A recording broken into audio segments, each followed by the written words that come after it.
આપણે આવી ગયા છીએ ભોલેશ્વર મહાદેવ મંદિરે દર્શન કરવા. બન્યા રહેજો આપણે યુટ્યુબ ચેનલ વેલજીભાઈ ડાભી. તો હમણાં દર્શન કરાવું મંદિરના અંદર. બન્યા રહેજો. મસ્ત લોકેશન છે જોવા જેવું. આ પાછળ પડી રેતી છે પણ રામજી મંદિર માટે, રામજી મંદિરનું કામ હાલે એના માટે રેતી ઢગલો અહીંયા કર્યો છે મંદિરે. તો બન્યા રહેજો મિત્રો. લોકેશન મસ્ત છે. સોરડીથી 1 કિલોમીટર દૂર ધાંગધ્રા કચ્છ નેશનલ હાઈવે ઉપર મંદિર છે મહાદેવનું. તો બન્યા રહેજો વિડીયોમાં. આપણે આવી ગયા છીએ મહાદેવ મંદિરે દર્શન કરવા. તો બન્યા રહેજો વિડીયોમાં.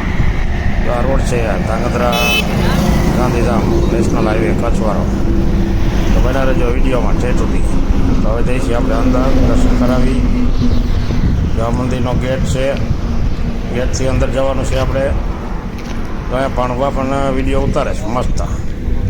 અને આપણે આવી ગયા છીએ હવે જો ગેટની અંદર. તો હવે જે પહેલાં જઈશું મંદિરે દર્શન કરવા.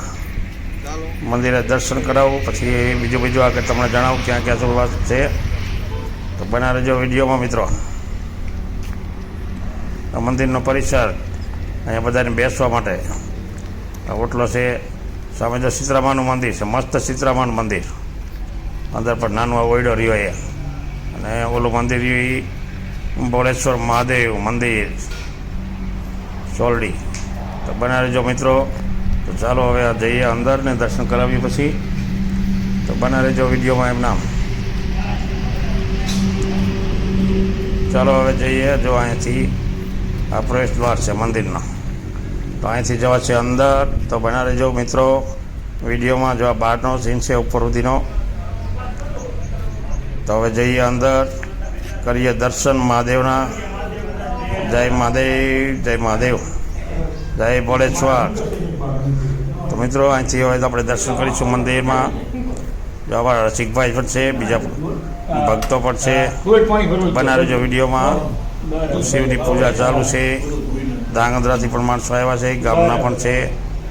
તો બના રહેજો વિડીયોમાં મિત્રો. આ ગણપતિ બાપા, જય ગણપતિ બાપા. આ સાઈડમાં છે હનુમાનજી મહારાજ.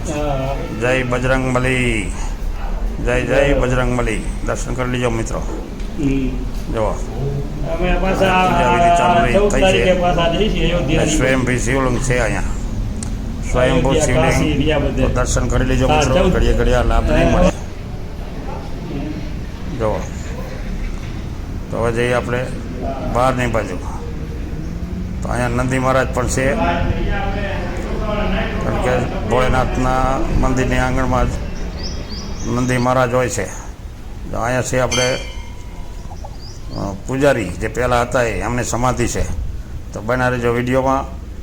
અહીંયા બાપુની સમાધિ હતી તો સમાધિના દર્શન કરી લઈએ. અને પછી જઈએ આગળ ભૈરવ દાદાના મંદિરે દર્શન કરવા. તો આ અમારા પહેલાં મહારાજ હતા એમની સમાધિ છે. હવે આ આવ્યું ભૈરવ મંદિર. જય કાળ ભૈરવ.